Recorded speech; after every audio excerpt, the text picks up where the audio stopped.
I love to see young people involved in politics. My name's Jaime Rodriguez. I was born and raised in Nacogdoches, which is the oldest town of Texas. And if you're from there, you've got to say the oldest town of Texas when you talk about Nacogdoches, the oldest town of Texas. And so after high school, I went to Washington, D.C., lived there for 23 years, worked on the Hill a little bit, did all that. I've been working on campaigns pretty much continuously since 1990. My freshman year of high school, I worked on a congressional campaign for my congressman, Charlie Wilson. And if you remember that movie with Tom Hanks, Charlie Wilson's War, that was my guy growing up. And as a thank you, he let me intern in his office the spring of my freshman year of high school. And so I was continuously involved in campaigns since then. I ended up working in Dick Gephardt's leadership office in the Capitol building in '95, and moved on from there. I lived across the street from the Watergate building for 20 years. So I've got stories, but tonight I want to introduce you to somebody who's got even more stories than that and a lot more experience. But before I tell you about him, your Steve, Chairman, asked me to say one quick word about the timeline that we're about to experience. We know the elections are coming up the first part of March, but before then there's another legislative session coming in Austin. And I don't know if you know about this, but Greg Abbott is pushing school vouchers one more time. And he has to do it because his biggest funders have told him if he doesn't pass it this time, they're going to stop giving him as much money as they have been giving him. So if we can hold ground this next February, this like a few weeks from now, there might be a funding dry up for the MAGA Texas Republicans. So that's good news, but it's going to be a struggle. So, yeah, I mean, they're really putting the screws to every single Republican vote this time. So be on the lookout for that. All right, let me tell you about this candidate, a former chief of staff of a congressman, Solomon Ortiz from South Texas, very good friend of mine, and she called me last year and said, listen, I know you usually just run congressional races, but I've got a guy for you. I've got a guy. This guy went to the Naval Academy undergrad. He spent a career in the Navy, retired as a captain, which is one rank below admiral. He went and got a master's degree in congressional studies in Washington, D.C. He also got a JD from the Boston College of Law, and now he teaches at the law school in San Antonio. So very big credentials. But the thing you're going to remember him most for is this story I'm about to tell you. 1979, Tehran, Iran. Now don't get ahead of me, some of you that might start putting together some dates here. His father was the superintendent of schools at the international schools in Tehran and called him and said, listen, there's some unrest. Things are not going well. And Steve chartered an airplane. He took time off from the Navy, chartered an airplane, flew into Tehran, landed the day before the Shah fell. He rescued educators, their families, American military and their families, and even some Iranians who had been helping the Americans, filled the plane and got them out of town the day after the Shah fell.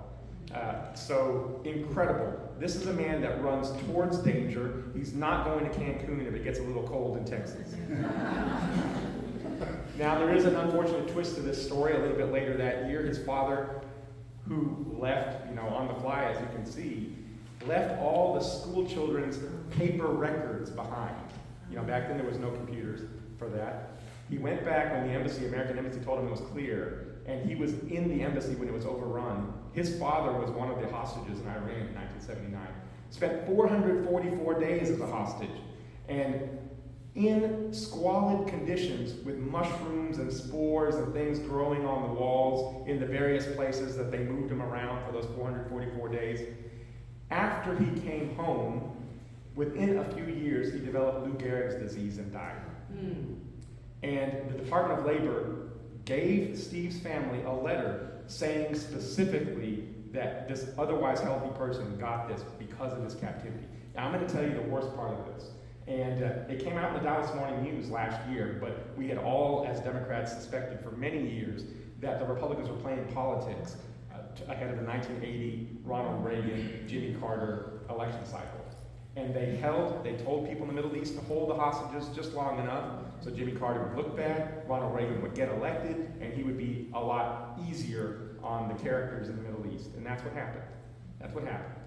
Steve Keough's father died and was killed because of Republican voter suppression antics.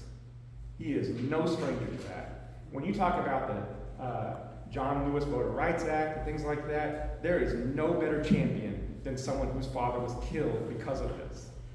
And Steve has the decades of experience, he has the academic training, he has the demeanor to be your next U.S. Senator. Woo!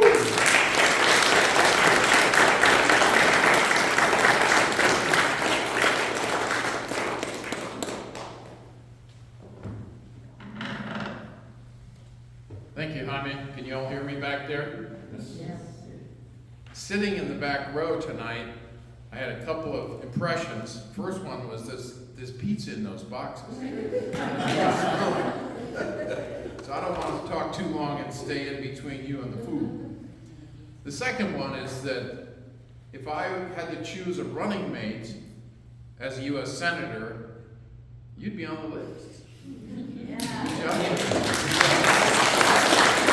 I was very impressed, and I'll echo Jaime's words and the county chair, Steve's words about some of the younger folks that are here tonight.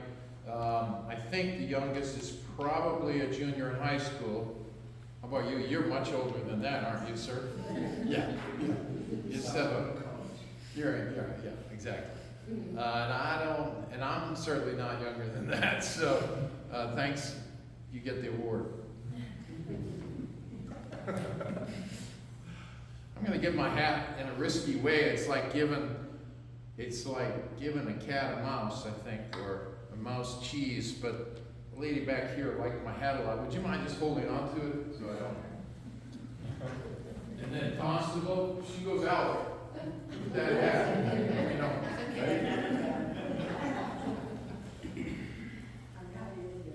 Well, we're here for serious business, and I'll try and keep it that way.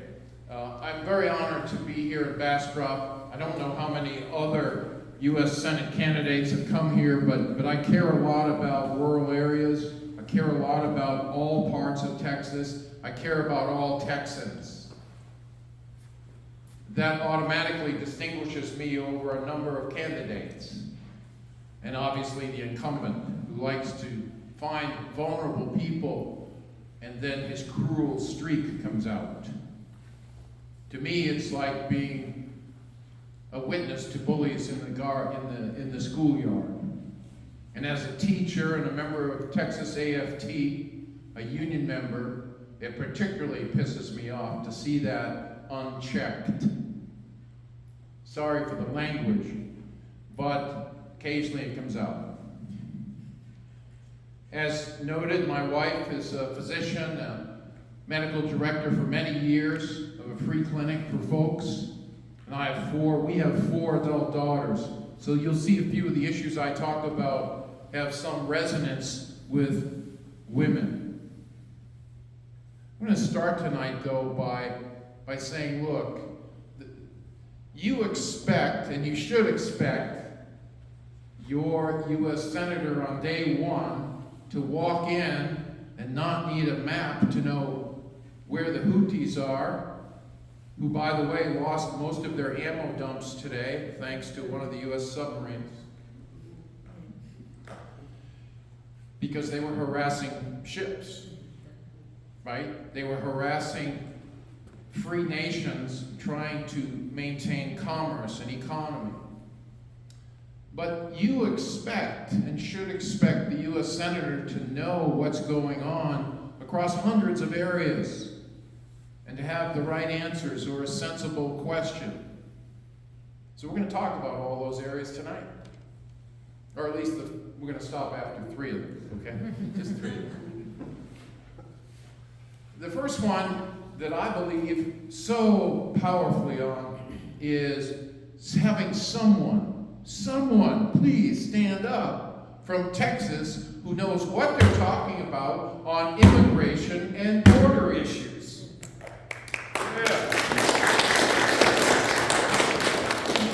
Is it so hard to have someone do that? Well, I guess if you have been in politics and you just want to stay in politics the rest of your career, maybe that's been the problem. Fear of getting ostracized. But I don't have that fear.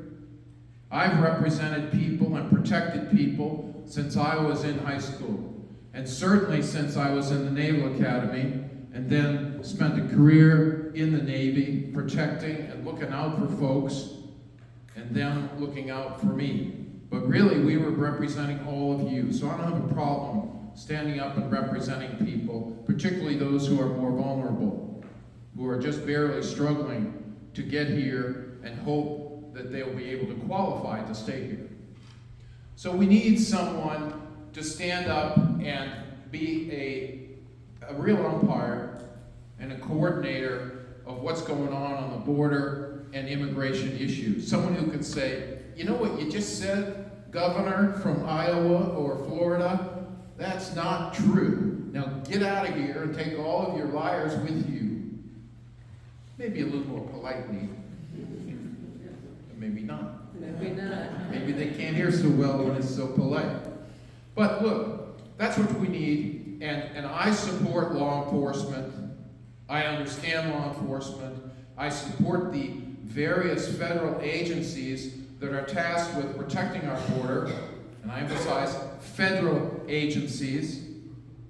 I support all that, and I, as your senator, will make sure that we have the proper levels of support and the right type of support, whether it's the proper benefits and salaries for these hard workers on the border and often in very tough areas, and their families, support for their families, just like support for military folks overseas, making sure they're taken care of and that we're doing the right thing. They're following the law. I support them, and I will be a strong advocate. We need more folks in that line of professional duty. Yet at the same time, we need people who know how to implement an immigration system that currently is failing and is somewhat broken. So what we did as our team in May, before we announced my candidacy, we started going to camps in Mexico where folks were living in squalor, but folks who had escaped failed states and had gone past the trolls all throughout Central America, who would rape the women, who would behead other folks in the group, who would take the children, who would continue to do other terrible things to them. And they made it to our borders, and we went to visit with them to be sure we were talking truth about who they are and why they're here. And most of it is because of failed states. More than any other reason why they're here. Their states fell apart. This particular photo was taken in May on a very hot day, and it was predominantly Venezuelan families with a smaller percent Ecuadorian families. I've been to both countries, taken my family to Ecuador 1 year. So it was with great sadness to hear their stories. But look, you need a U.S. Senator who knows about these things, who understands the truth of why most people are on our borders, and by the way, who understands the people and has empathy for the people, and particularly when they're following the rules. These people are in a camp there because they're in line to come in following the rules. These are not bad people. So having a little passion is okay on this subject as long as you know what you're talking about. And I believe I have both.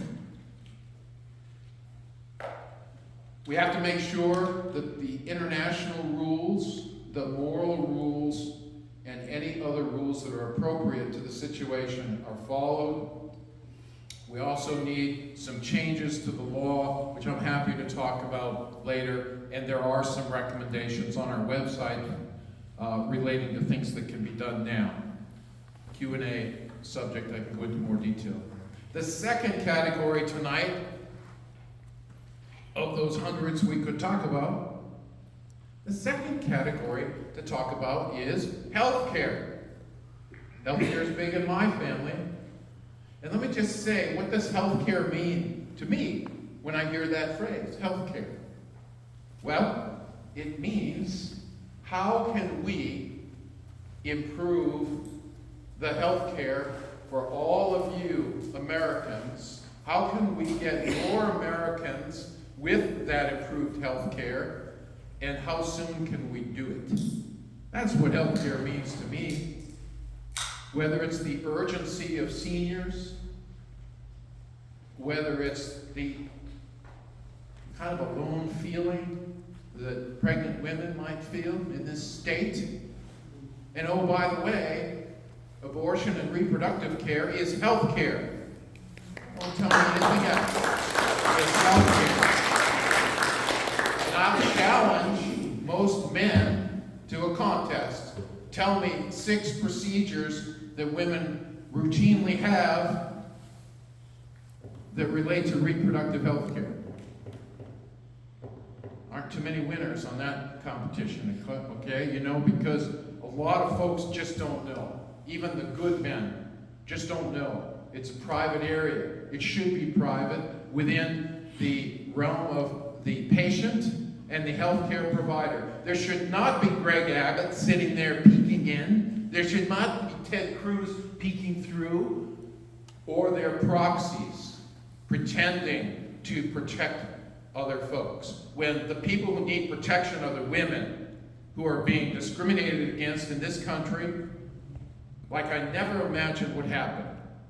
I've been to places where the Taliban once ruled. It is not okay to treat our women and our girls as if we lived in the Taliban regime, where it's a second-class citizen, because once you are pregnant, that is what happens. Well, I have a few strong feelings about health care, and as your federal senator, I will make sure that I do everything to restore the full rights for women and health care.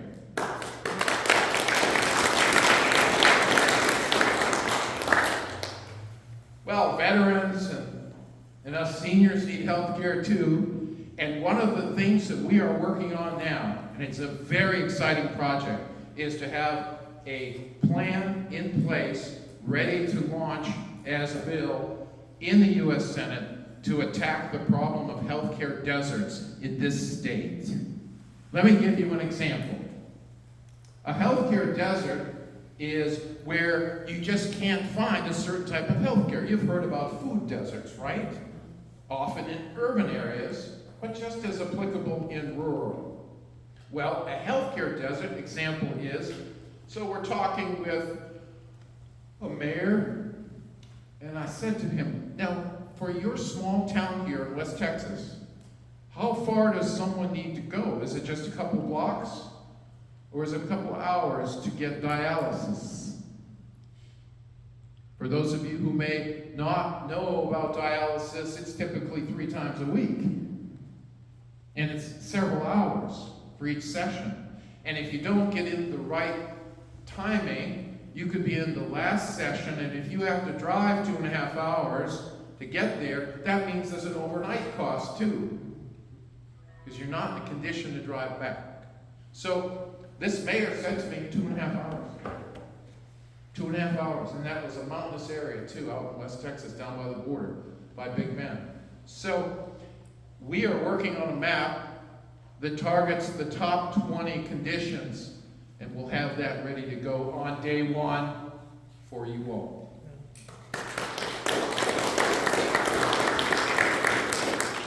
These are fundamental. These are not big brainchild things. They're just basically looking out for our people, all Texans. Healthcare. One of my many issues in healthcare that I'm going to finish with is, what's a great legacy we can leave for our kids and our grandchildren? What would it be? Free dental care. How about we provide free dental care in the schools for our children, starting when they get in school until they leave school? What a legacy that is. And by the way, Where did I come up with that? Well, the number one readiness problem for decades and decades, maybe throughout the history of the U.S. military, is dental readiness. Because in this country, a lot of folks who were joining the military didn't have access to dental care. That's where it came from. But also, as I thought about it, it affects all our families. It also helps students do better, helps them be more aware of their health. Let's give that a thought. So I'll be looking at that too. And I have some thoughts on how to fund that. Well, let's go to the next topic. There are many issues here within the categories I'm talking about that I'm happy to talk about more in Q&A. But our last major topic here is the economy, right? It's almost forgotten sometimes. You did not forget about it. Thank you. You had a great list of accomplishments that this administration has achieved for the economy for our people. But most people, even candidates, are not talking about the economy. What, are they afraid of it? It's what we all deal with collectively every day, right? We all eat, right? Sometimes too much. But look, the economy, I really have a problem. I have a habit of looking at pricing. I like to track unleaded fuel price wherever I am. Is that weird? It's like, why did you do that, Steve? How about, what can you get for $2.50 in the bread aisle? Now that then gets to the question of how many stores you have, how many bread stores you have, and the scope of their buying power, even in the breadbasket areas. There are a few brands that I get because I won't pay more than $2.50 for a loaf of bread. I'm sorry, I just am trying to stay disciplined there.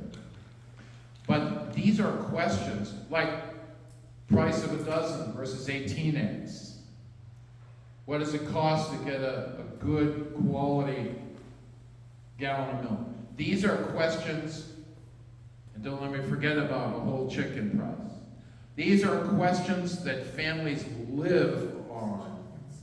They survive because some family members know these questions and they know the answers and where to go.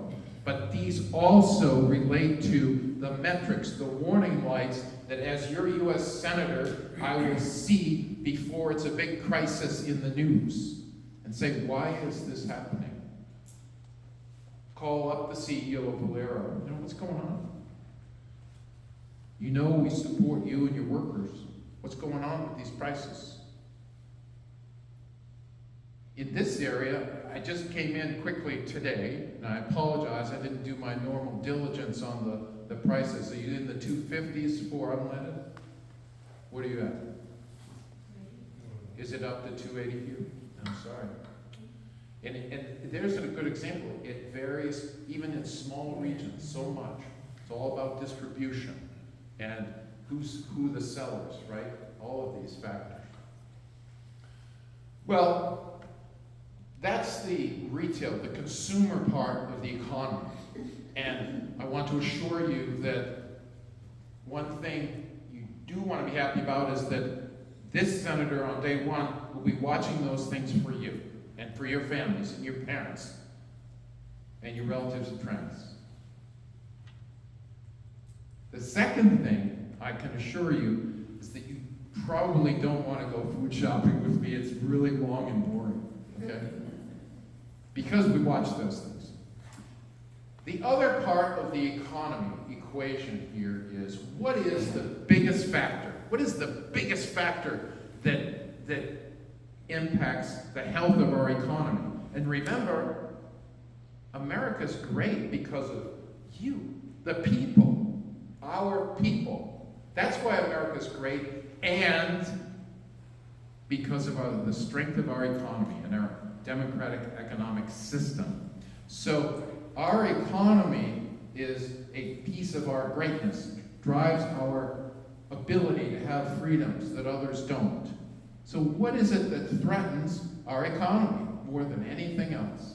It is foreign conflicts, international conflicts. So you need a senator who understands conflicts, who understands war, who understands the impact of terrorism in the world and what it does to regions and continents and economies, and our economy in particular. So I understand North Asia. That happens to be the area where China and Taiwan are probably the most risky part of the world right now, other than out-and-out war zones. I don't want war. I've been to both those countries many times. I speak Chinese, Mandarin, and I know the people. And in most of these places, the people don't want wars either, right? Nobody wants that. It's the governments or the policies or something going on. So I can help on day one. I know where those countries are. I don't need a map. Been there, done that. That's what you need. That's the type of worldly experience we all need in the U.S. Senate. Another area is, where else are there problems right now? Those areas that border Russia would put their hands up, and certainly the Ukraine. Well, back in the early 90s, I was one of the folks who went out there to those new countries and helped them convert their laws from a state owns everything to a, hey, there are individual rights here. You can buy a home that you can own type of laws. So we were in the process of helping the state, the national legislatures and the heads of state convert their laws, their legal systems. I did that. Did it for several years, volunteering to do it. And it was a terrific example on how to deal with difficult situations, difficult concepts for people, but it's also why I understand Russia, the mentality of the leadership, and a lot of the other kind of steel-fisted folks out there in politics and international law in that part of the world and what Ukraine is up against. You need a senator who knows that. You need somebody who has the experience to know how to fight that, how to prevent it, most importantly, and then how to help resist it. And finally, in the Mideast, the last topic here, the Mideast. I've had a lot of experience fighting up against terrorism over the years, over the decades. Obviously, October 7th was one of the most heinous, rapid terrorist acts in our modern times. I am for a two-state solution, have been for many years. I supported President Carter on that. I supported President Clinton's efforts with Oslo. I still support it, and I still believe it's possible to achieve that. What angers me, though, was the arrogance of the right-wing Likud government to say to President Biden, when he said, here's the foreign aid, but use it wisely. And they say, oh, yeah. And don't go off killing a whole bunch of people unnecessarily, civilians. The same message was given to our Secretary of State after excessive losses to civilians in Gaza. Excessive. This is from a military officer.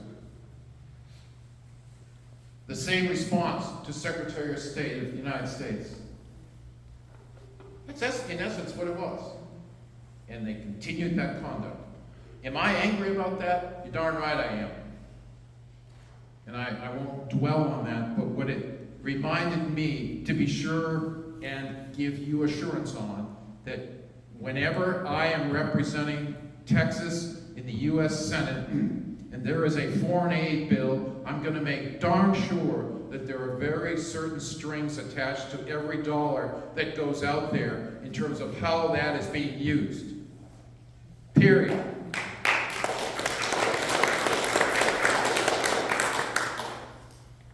Might as well tell them up front, right?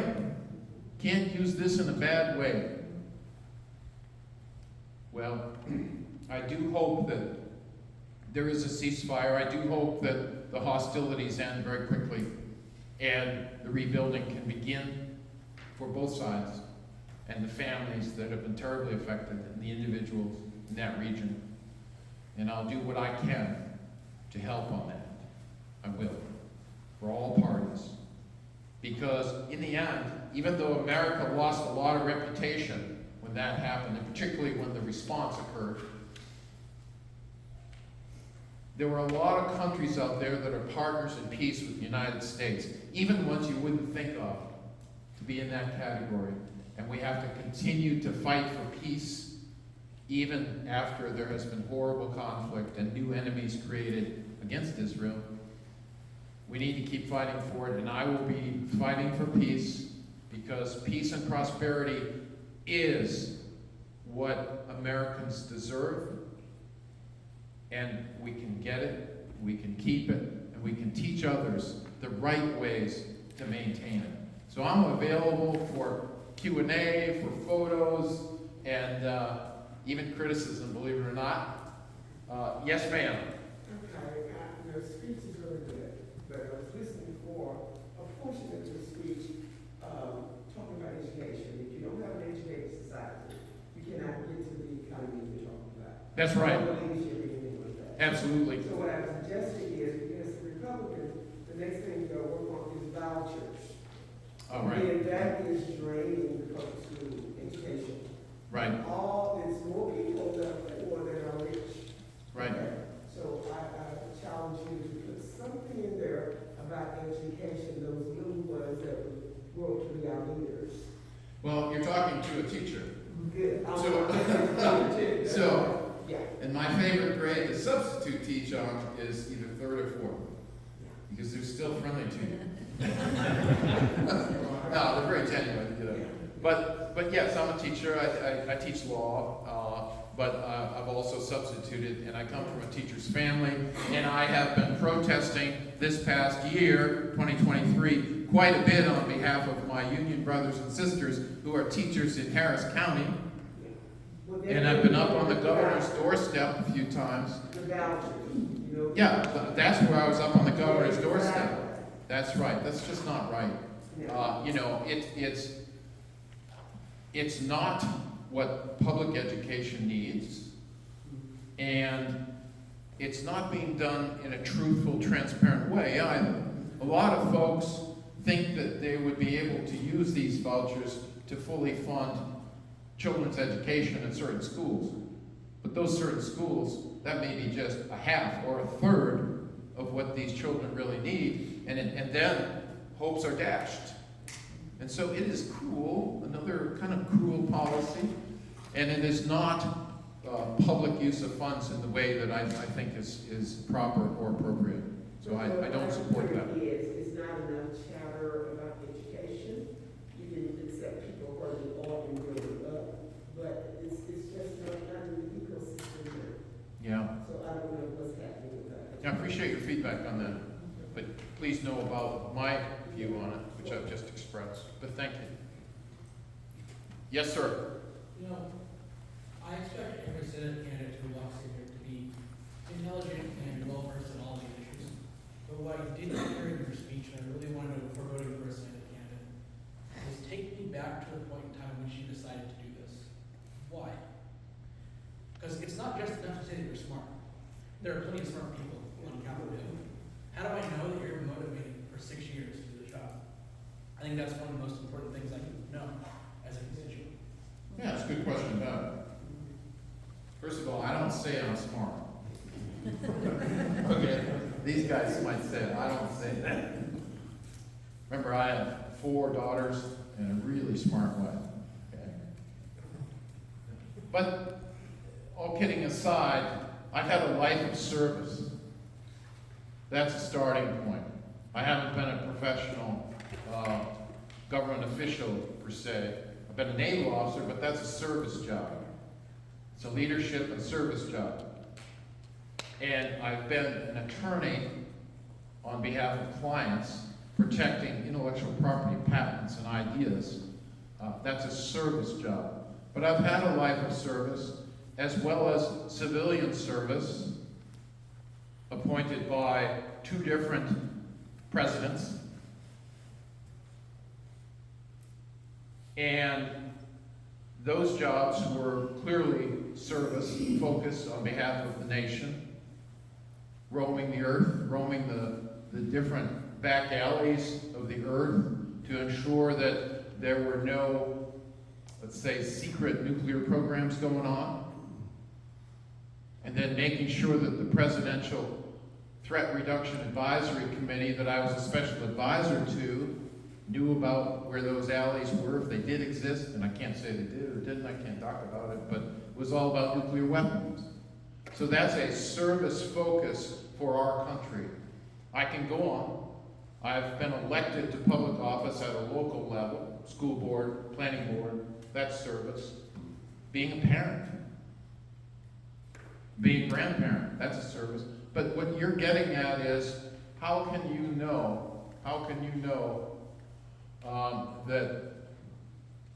that I'm here for the long haul and willing to work hard every day? But let me tell you a little bit about our campaign, okay? And then I'll finish with how I decided to run. Our campaign is different. We are here.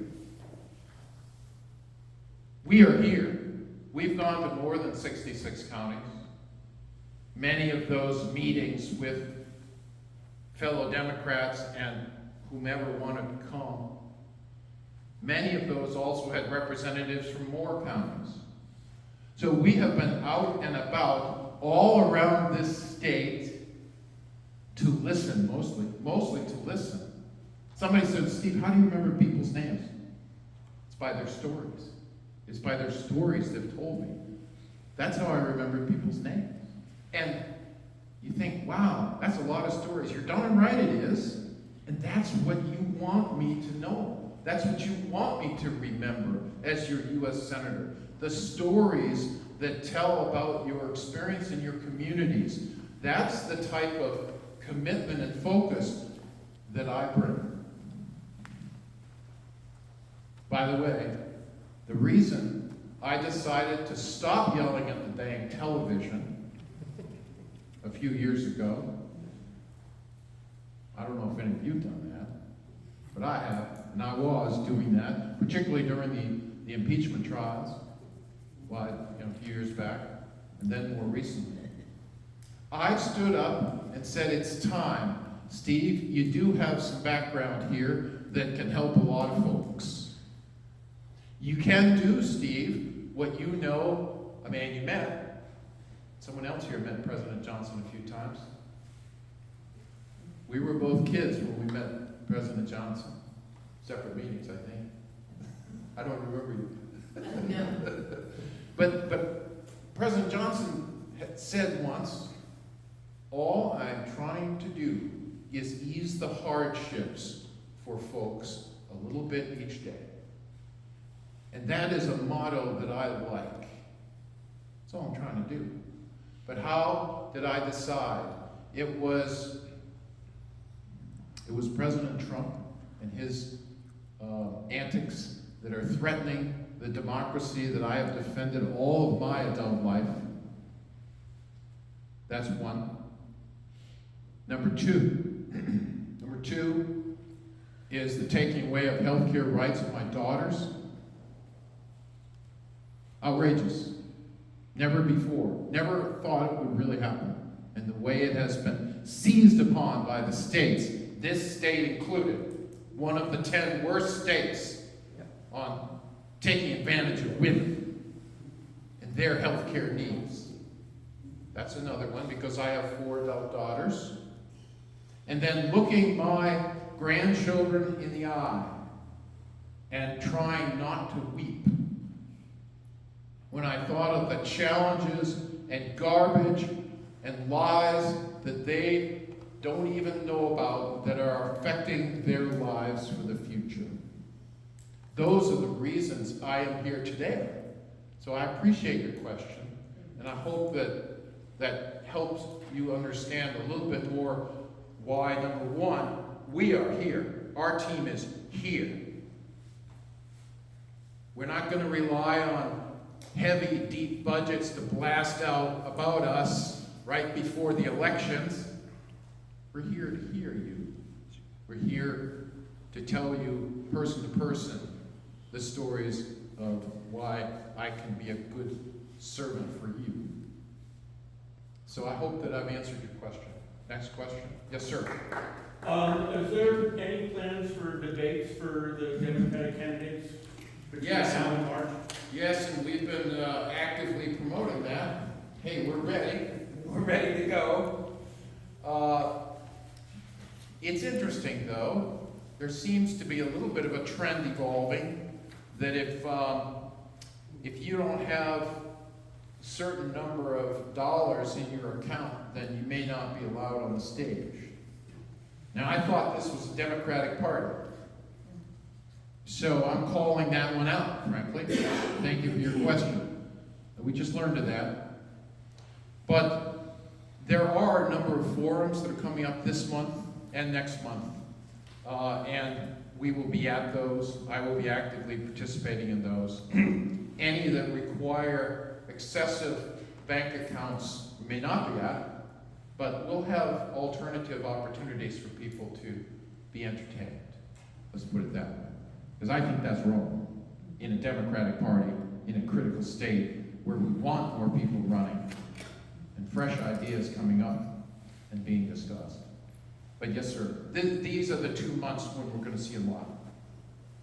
And some are being scheduled to your institute. Do you need those dates or anything like that? Or can we get those to Steve and have him publish those? Would that be okay? Yeah. Yeah, okay, great. Or they'll be on your website. Yes, that's where they'll be. Yes, sir. I know the 134 pack is coming up with one online. That's a forum kind of thing. It's interesting. But yeah, there are various forums now. Next question. Yes, sir. I've got about 4 things. The crisis at the border is greater than the crisis at the border.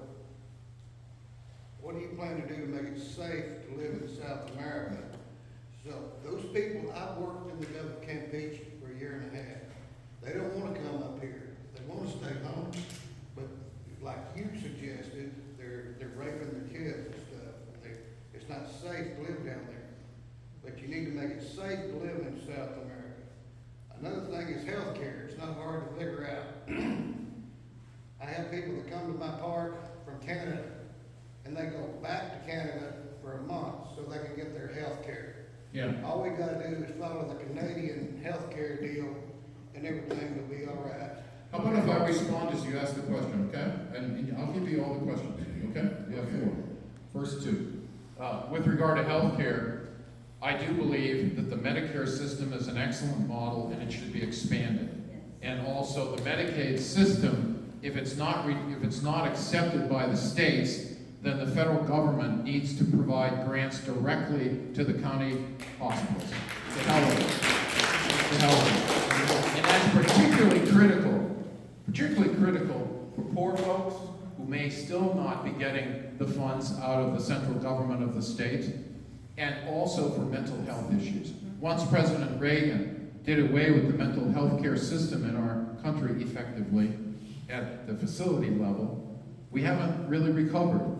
And that's a rampant problem that most of us have had to deal with at some point in our lives in various ways. So from a healthcare perspective, there are solutions. I agree with you 100%.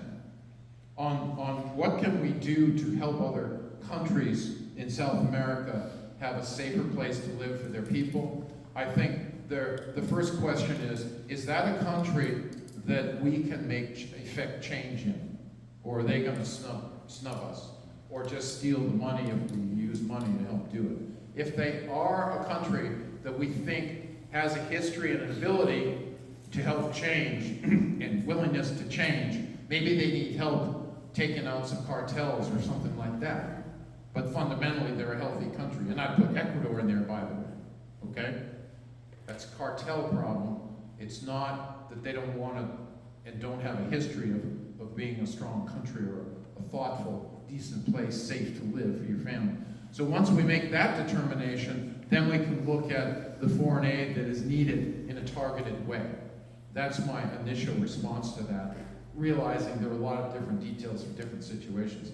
That's the first cut, though. We can't just be throwing money at every problem. Let me just, I promised him he could finish his final 2 questions. Got Okay, the gas prices, they haven't got anything to do with anything except the greed at the top of the level in the gas industry. They're making billions of dollars off of us. They're by raising these gas prices. Got nothing to do with the pipeline. There was nothing flowing through the pipeline in the first place. So what can we do to stop the greed at the top level in these oil companies? May I answer that one? Yeah, go ahead. First of all, I'm shocked that there's greed involved. Okay? I'm sure you're shocked. But seriously, I've been up to our team has been up to West Texas. I've been to the areas where there are toxic lakes, where you can't get very close on a lot of days without having a bronchial problem. And these are problems where there are sinkholes.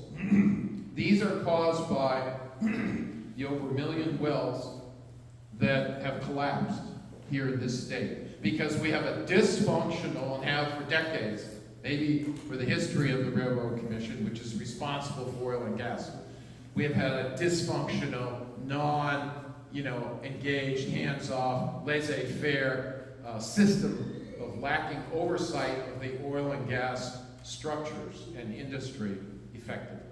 Now, I want to protect the workers in those industries and related industries like plastics and this sort of thing. I mean, you can't just shut things down. But what I can bring as a U.S. Senator is tremendous visibility of the environmental damage that has occurred at the tail end of the production cycle.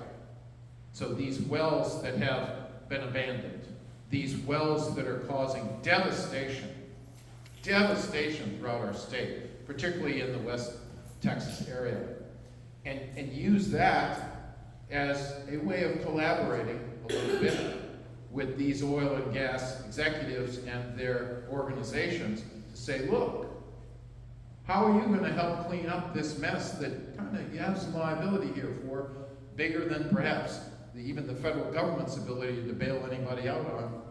What are you going to do? And what are you going to do about this seasonal variation, or the variation of pricing of oil and gas, really gasoline and gas? How are you gonna come to the table here, sir, ma'am, and deal straight? So I'm not afraid to do that, but I think you have to have some cards in your deck in order to get them to the table. What's your last question, sir?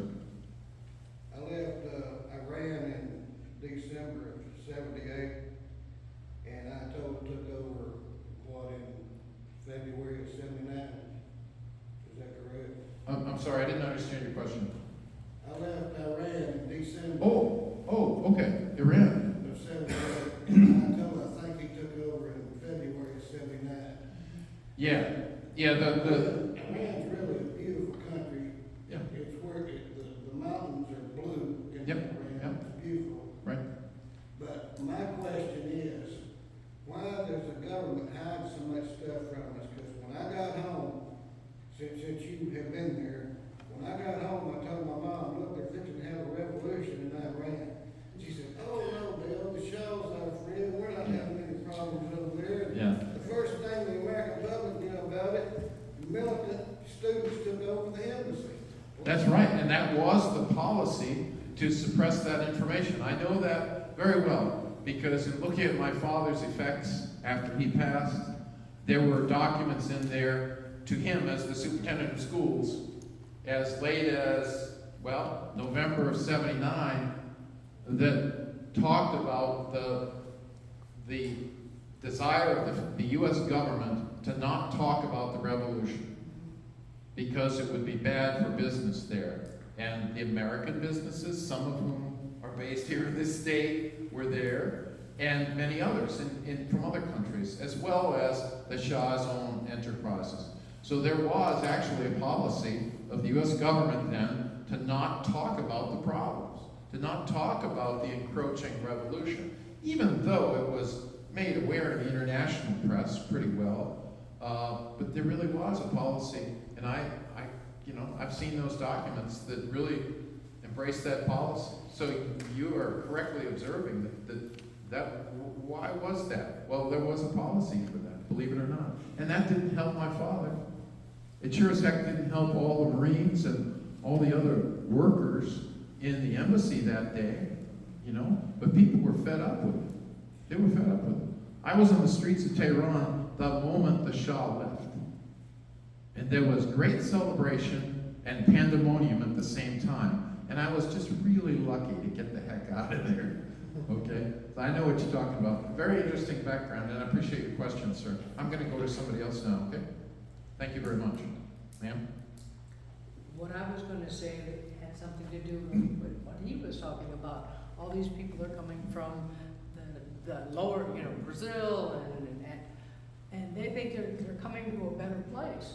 But how many times do we turn on the TV and see that another classroom has been mowed down, where their parents can't even recognize them because their face is completely gone? Yeah, right. And this is really in Texas. I mean, it's way too old. Would you And like so me to comment it's like, about that? how can you worry about Argentina Yeah. when Texas itself is so overwhelmed with? Would you like me to talk about guns? I would. Okay. I was just recently at an event with one of the leading senatorial competitors of mine, competitors for the senatorial seat. And this person has spoken very loudly about the horrors of gun problems in this state, and was very active in trying to resolve it in the state legislature. Yet he was bragging in another breath about having more guns in his possession than any other senatorial candidate. I'm thinking, what the hell is wrong with you, sir? What is wrong with you? But that is an indication of how even an advocate to protect against these horrible situations just couldn't resist. Whether it's male bragging, I don't know, but it's gun bragging. And I was shocked. I was shocked. But let me go back. I digress, because there's hypocrisy out there, and then there's just ignorance, and then there's being vulnerable to these bizarre beliefs that you have to have more guns than somebody else to be a man, or something like that. It's crazy. Anyway, so that may have been a shocking revelation, but I might as well talk about it, because I saw it, and I know that other people, hundreds of people in the room, were a little bit surprised to hear that, bragging about having more guns than any other senator candidate. And by the way, how does he know how many I had? You know, it's like, it was inaccurate too. I'm not a big gun guy, so. But let me tell you why. When I was in the Navy as a younger pup, I'm no longer a pup, as a younger man,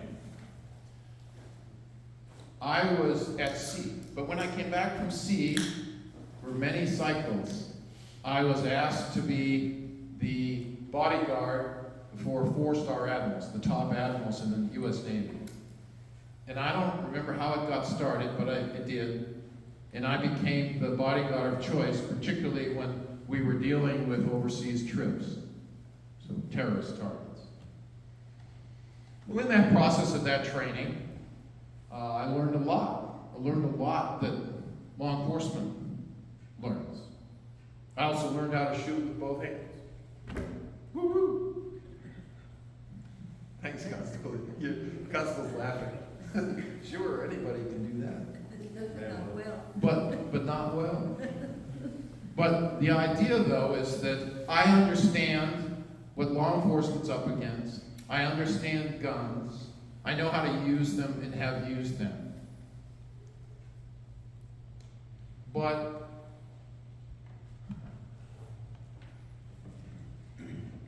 does that mean that I'm a responsible gun owner? Yeah, it does. I'm a responsible gun owner. And I bet most of the people in this room, I hope most of the people in this room who are gun owners are also responsible gun owners. Because most gun owners in the United States are responsible gun owners. The problem is, sometimes they're not, because of having problems. that may have emerged in their lives. So what do you do about that? Well, responsible gun owners, sometimes even they need help to say, you shouldn't have your gun right now, but we're not taking it away from you permanently. This is called a red flag law. And had there been a red flag law in place in Maine, not so long ago, the state of Maine, that tragedy would not have happened, where the Army trained range master had a break. He was even treated in the mental facility for therapy in the summer. And then when he was there, the Army even said, he was a reserve. The Army said, you know, he should not have access to his weapons because we know he's a range master, and the state didn't do anything about it because they didn't have a red flag law saying, hey, right now, there should be a red flag around this person. They're not competent to have access to their weapons. Doesn't mean they're going to lose them permanently, as long as they recover and can prove that.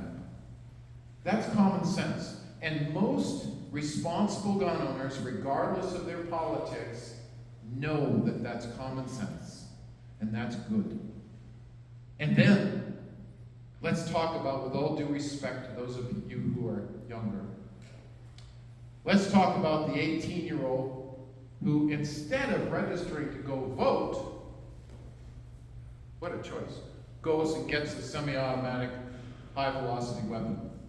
And then a few days later goes and not just guns up, because he's already done that, it's usually a heat, but gets the rounds and goes out, shoots it up on a range, and is ready to go.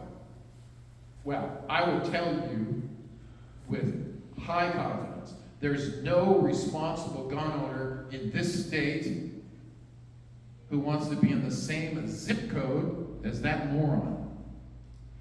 Because that's what happens. Bad things happen when these deadly weapons that are designed for wartime, that are weapons of war, are in the hands of untrained people, particularly young people who don't have a perspective on damage and life and all these things. But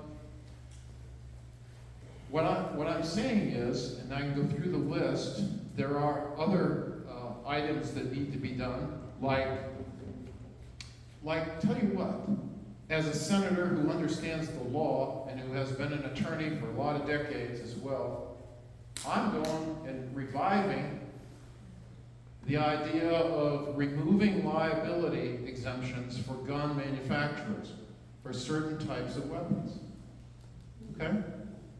I'm just going to fight like heck to remove their protections where they can say, we didn't have any responsibility in this. Okay? Well, that's bull. What are these things made for? I tell you, if you need an automatic weapon to take out a deer, you're a pretty damn poor shot. There wouldn't be any left.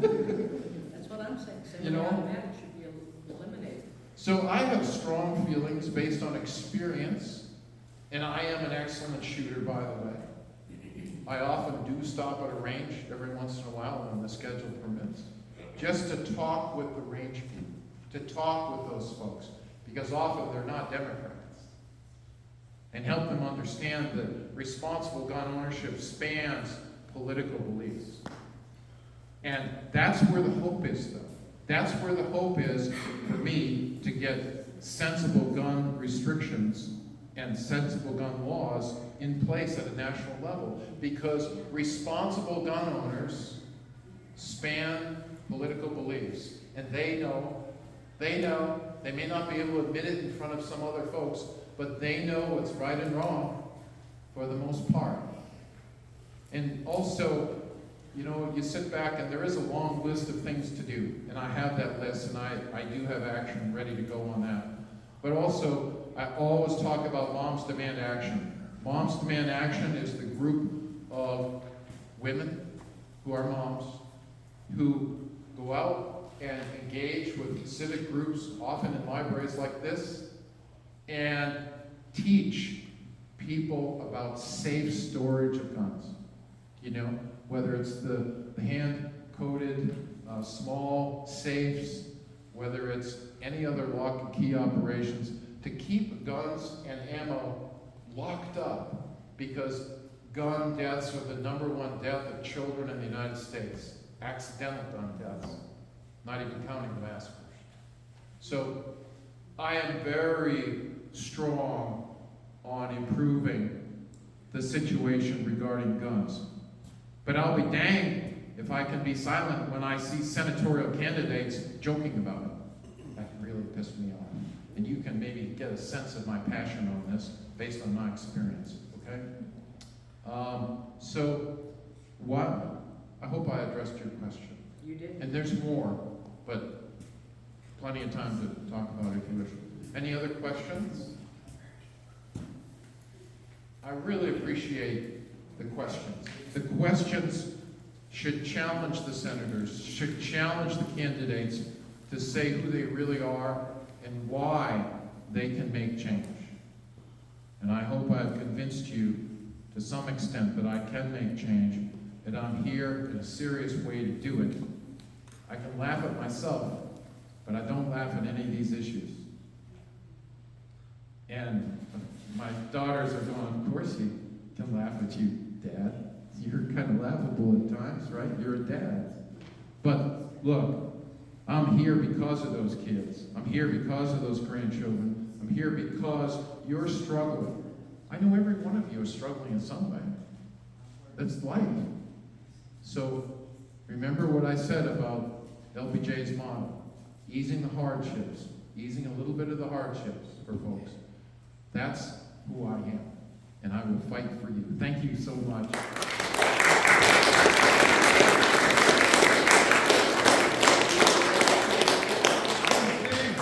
Thanks for being here. My pleasure. You gotta come back, okay? Thank you very much. Thank you very much. Thank you. We'll be here for photos.